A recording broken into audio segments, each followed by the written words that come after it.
নমস্কার বন্ধুরা, কেমন আছেন সবাই? আশা করি সবাই খুব ভালো আছেন। আমি সর্বাণী। আমার বই পড়ুন বইকে ভালোবাসুন চ্যানেলের সকল শ্রোতা বন্ধুদের স্বাগত জানাই। আজ আমি আপনাদের পড়ে শোনাবো আমি পদ্মজা উপন্যাসের পর্ব 37 ও 38। শুনতে থাকুন। আমি পদ্মজা। আকস্মিক থাপ্পড়ে কেঁপে উঠল রিদওয়ান। ক্রোধে আর অপমানে তার সারা শরীর জ্বলে উঠলেও সে নিজেকে সংযত রাখল। মজিদ হাওলাদার টেবিলে আঘাত করে ক্ষুব্ধ কণ্ঠে বললেন, এমন অবিবেচকের মতো কাজ করলি কি করে? এখন কে তোকে রক্ষা করবে? রিদওয়ান নীরবে মাথা নত করে রইল। পূর্ণার খবর শোনার পর থেকে জীবন তার কাছে বোঝা হয়ে উঠেছে। পূর্ণার দেহে রয়েছে অসংখ্য সাক্ষ্য, যা তার জন্য মারাত্মক হুমকি। সে জানত না যে মুত্তালিব এভাবে দায়িত্বহীনভাবে লাশ ফেলে আসবেন। যা হওয়ার তো হয়েই গেছে। এখন তার একমাত্র ভরসা মজিদ। খলিল কাতর কণ্ঠে বললেন, ভাইজান, ও বুঝে নাই, না বুঝা এমন করছে। মজিদ চেয়ারে বসে জগ থেকে পানি ঠক ঠক করে খেলেন। তারপর বললেন, যা করছে তা তো করছেই, কিন্তু শেষ পর্যন্ত কি বোকামি করলো?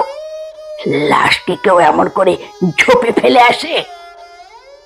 রিদওয়ান এবার মুখ খুলল। আমি মুত্তালিব কাকাকে বলেছিলাম লাশটা আজমপুর হাওড়ে ফেলে আসতে। তার কথা যেন জ্বলন্ত অঙ্গারে ঘৃতাহুতি দিল। মজিদ ক্রোধে অন্ধ হয়ে রিদওয়ানের পিঠে পরপর কয়েকটি আঘাত করলেন। তুই চুপ কর! রিদওয়ানের হাত মুষ্টিবদ্ধ হয়ে উঠল। ভাইয়ের দিকে তাকিয়ে মজিদ বললেন, এখন এখানে বসে থাকবি না আমার সঙ্গে যাবি? খলিল তৎক্ষণাৎ উঠে দাঁড়ালেন। মজিদ মাথার টুপিটা সামান্য ঠিক করে রিদওয়ানকে বললেন, তুইও চল। কাকা, একটা কথা বলার ছিল। আবার কি বলবি? গতকাল রাতে ভাঙা ফটকের বাইরে ইয়াকুব আলী আর তার ছেলেকে দেখেছি। বিবর্ণ হয়ে গেল মজিদের মুখ। ইয়াকুব আলী শিক্ষিত ভদ্র ব্যক্তি, ভালোই দান খয়রাত করেন, লোকের আপদে বিপদে পাশে দাঁড়ান, ধার্মিক হিসেবেও সুনাম আছে। শুধু মজিদকে হারিয়ে মাতব্বরের আসনটি দখল করতে পারেননি। তিনি প্রভাবশালী ব্যক্তি। মজিদের সম্মুখীন হওয়ার মতো সাহস ও শক্তি তার রয়েছে। গত 4 বছর ধরে তাকে সামলাতে হচ্ছে মজিদের। তার আগে ইয়াকুব আলী সৌদি আরবে ছিলেন। সেখান থেকে ফিরে জনসেবায় আত্মনিয়োগ করার সিদ্ধান্ত নিয়েছেন। এই লোক তার বাড়ির আশেপাশে ঘোরাঘুরি করছে মানে বিপদ আসন্ন। মজিদ অনুমান করলেন, সেদিনের সমাবেশের ঘটনা থেকে তো ইয়াকুব আলীর মনে সন্দেহের বীজ অঙ্কুরিত হয়েছে। তিনি রিদওয়ানের দিকে তাকিয়ে ক্রুদ্ধ সুরে বললেন, বিপদের জাল চারিদিকে, তার মধ্যে তুই আবার এক নতুন সমস্যার সৃষ্টি করলি। রিদওয়ান দৃঢ় আত্মবিশ্বাসে বলল, আপনি পূর্ণার ব্যাপারটা সামলান, আমি বাকি সমস্যাগুলো সমাধান করে ফেলব। মজিদ বিদ্রুপাত্মক সুরে বললেন, তুই আমার বা করবি? অপমানে রিদওয়ানের মুখ কঠিন হয়ে গেল। সে খলিলের দিকে তাকাতেই খলিল দৃষ্টি এড়িয়ে গেল। ক্রোধে উত্তেজিত হয়ে মেঝেতে থুতু ফেলে দ্রুত বেরিয়ে গেলেন মজিদ। খলিলও তার পিছু নিলেন। কিছুক্ষণ স্তব্ধ হয়ে দাঁড়িয়ে রইল রিদওয়ান। তারপর জগের পানি দিয়ে মুখ ধুয়ে বাইরে কোথাও চলে গেল। রিনু আলোকঘর পরিষ্কার করছিল। হন্তদন্ত হয়ে অন্দরমহলের ভেতরে গেল সে। অনিচ্ছাকৃতভাবে মজিদ, খলিল ও রিদওয়ানের কথোপকথন শুনে ফেলেছে। বাড়িতে তখন শুধু আমিনা আর আলো। লতিফা পদ্মজার সঙ্গে গেছে। রিনু রান্নাঘরে এসে পরপর কয়েক গ্লাস পানি খেলো। তার বুক কাঁপছে, কথা বলার ক্ষমতা যেন হারিয়ে ফেলেছে। পূর্ণাকে রিদওয়ান ও খলিল হত্যা করেছে, এই ভয়ঙ্কর সত্য আচ্ছন্ন করে রেখেছে তার মন আর মগজকে। আজিদের বাড়ির প্রাঙ্গণ নিস্তব্ধ, জনমানব শূন্য।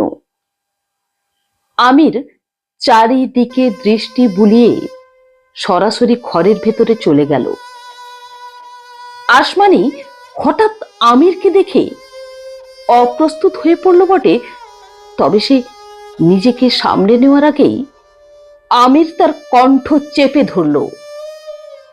আকস্মিক ঘটনায় আসমানি বিমূঢ়। নিজেকে রক্ষার জন্য আমিরের হাত আঁকড়ে ধরল। আমিরের ক্রুদ্ধ কণ্ঠস্বর, একটা মিথ্যা উচ্চারণ করলে তোকে সরাসরি জাহান্নামে পাঠিয়ে দেব, নোটিচ্ছি। আসমানির শ্বাসকষ্ট হচ্ছে, কথা বলার ক্ষমতাও নেই। মুহূর্তের মধ্যে প্রাণবায়ু বের হয়ে যাবে। তার মুখ থেকে অস্পষ্ট অস্ফুট শব্দ বের হলো শুধু। আসমানির হাঁটুতে প্রচন্ড লাথি মেরে তাকে মাটিতে ফেলে গলা ছেড়ে দিয়ে চুল মুষ্টি করে ধরল আমির। কাশছে আসমানি, তার হৃৎপিণ্ড বিদীর্ণ হওয়ার উপক্রম। শ্বাসনালী হাতের চাপে চুপসে যেতে বসেছিল, তবে এখন চাপ উঠে যাওয়ায় দ্রুত গভীর শ্বাস প্রশ্বাস নিতে লাগলো সে।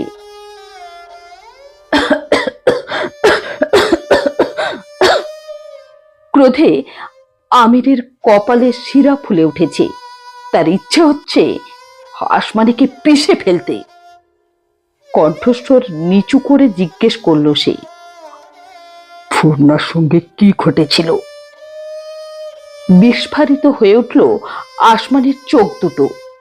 গতকালই আঁচ করেছিল আমির দ্রুত সবকিছু বুঝে ফেলবে, তবে সেটা যে এত তাড়াতাড়ি হয়ে যাবে তা কল্পনাও করেনি।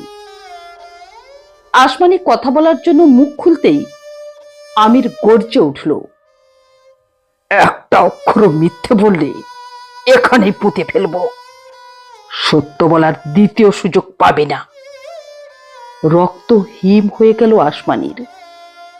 2 বছর আগের সেই ঘটনা তার মনে পড়ে গেল। তাদের দলের একজন বিশ্বাসঘাতকতা করেছিল। আমির সেই বিশ্বাসঘাতককে যেখানে ধরেছিল সেখানেই মাটি খুঁড়ে পুঁতে এসেছিল। কাঁপা কাঁপা কণ্ঠে আসমানি বলল, চুল ছাড়ো, কইতাছি। আমির উল্টে আরো শক্ত করে ধরল চুল। আসমানির যন্ত্রণায় আর্তনাদ করে উঠল।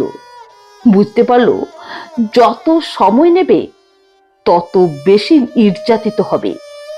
তাই দ্রুত গড়গড় করে সবকিছু বলে দিল আমিরকে। চুল ছেড়ে দিল আমির।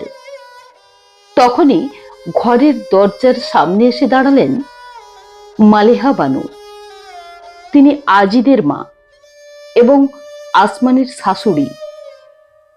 আমির চলে যেতে উদ্যত হলে আসমানি উঠে দাঁড়িয়ে বিদ্যুৎ গতিতে বলে উঠল, কিছু খেয়ে যাও।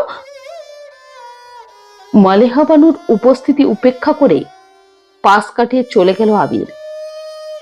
মালেহা বানু বিস্ময়াহত দৃষ্টিতে আসমানির দিকে তাকালেন। মাতব্বরের পুত্র তার পুত্রবধূকে আঘাত করলো কেন?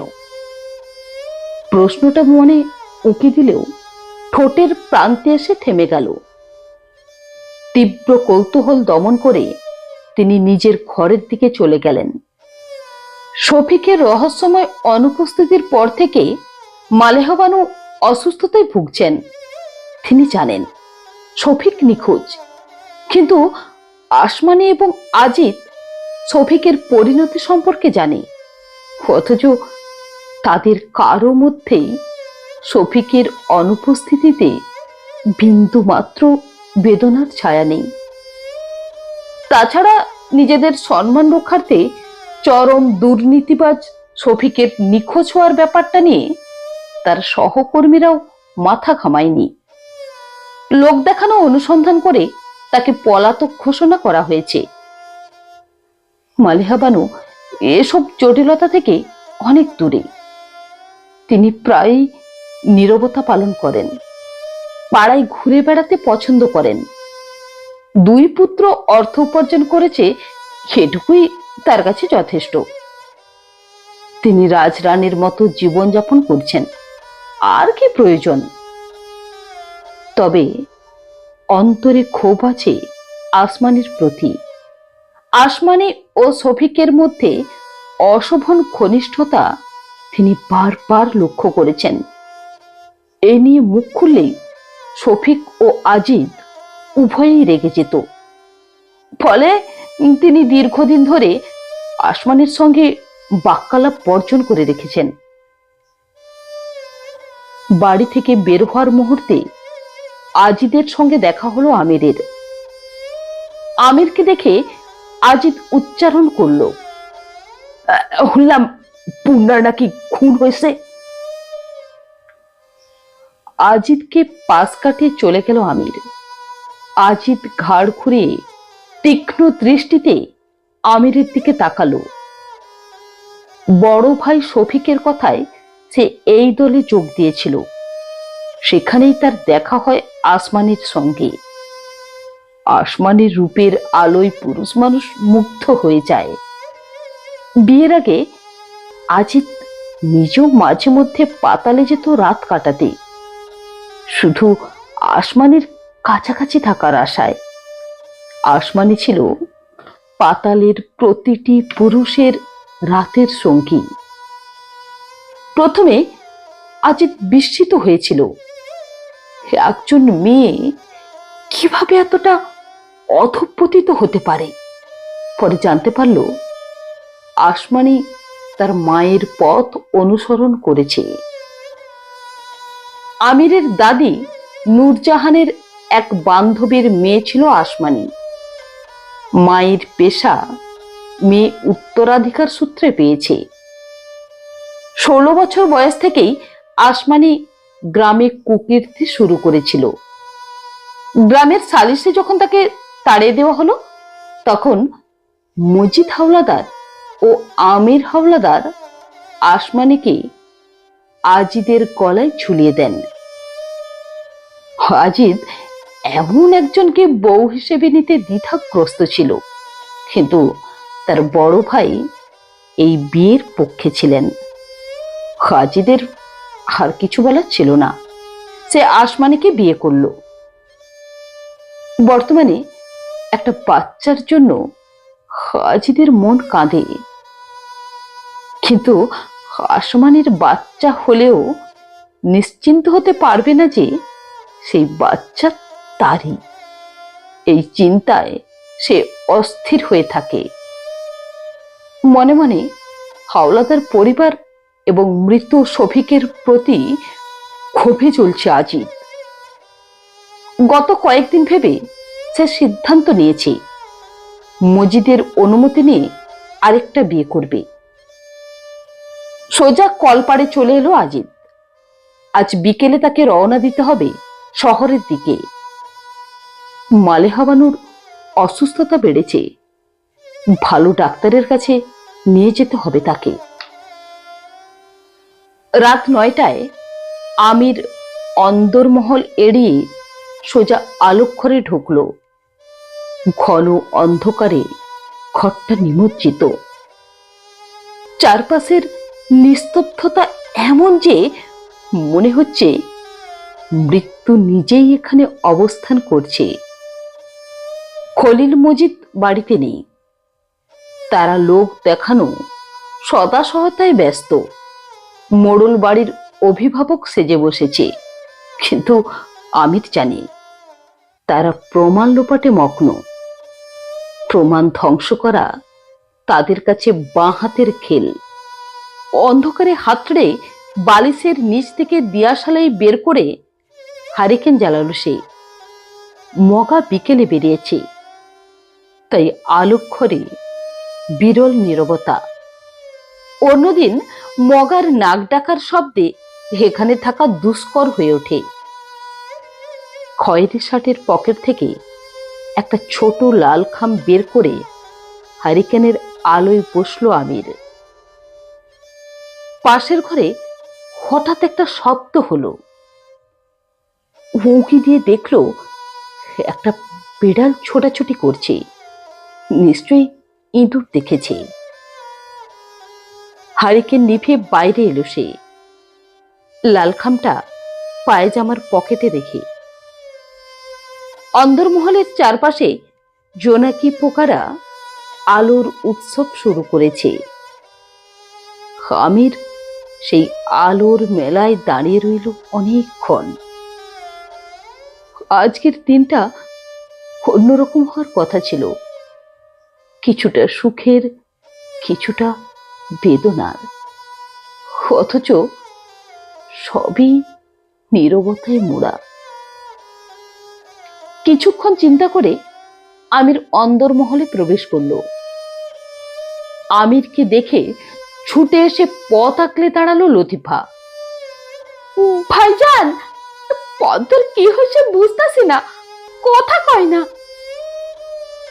আমির প্রসঙ্গ পরিবর্তন করে বলল, আমি এখানে থাকবো, তুই রান্নায় মন দে। কথা শেষ করে উপরতলায় উঠে গেল আমির। আশ্বস্ত লতিফা রান্নাঘরের দিকে পা বাড়ালো।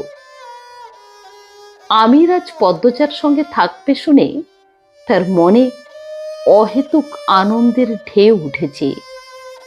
অতীতের স্মৃতি ভেসে এলো চোখের সামনে। আমির আঠার মতো ঘরের ভেতরে লেপ্টে থাকতো, নিজেও বের হতো না, পদ্মজাকেও বাইরে যেতে দিত না। এ নিয়ে ফরিনা, রানী, নূরজাহান আর আমিনার কত না গুজগুজ ছিল। বর্তমানের পরিস্থিতি জটিল, যেখানে আমির আর পদ্মজার সম্পর্ক টানাপোড়েনে ভরা। সেখানে অতীতের সেই সরল প্রেমময় দিনগুলো তার কাছে অনেক বেশি আকর্ষণীয় মনে হচ্ছে। সে সময় হয়তো নানা সমস্যা ছিল, কিন্তু আজ সেগুলো আর মনে নেই। শুধু মনে আছে ভালোবাসার মধুর স্মৃতিগুলো। বন্ধুরা, আমি পদ্মজা উপন্যাসের পর্ব 37 ও 38 এখানেই শেষ করলাম। পরবর্তী পর্ব নিয়ে আবার খুব শীঘ্রই ফিরে আসছি। নমস্কার।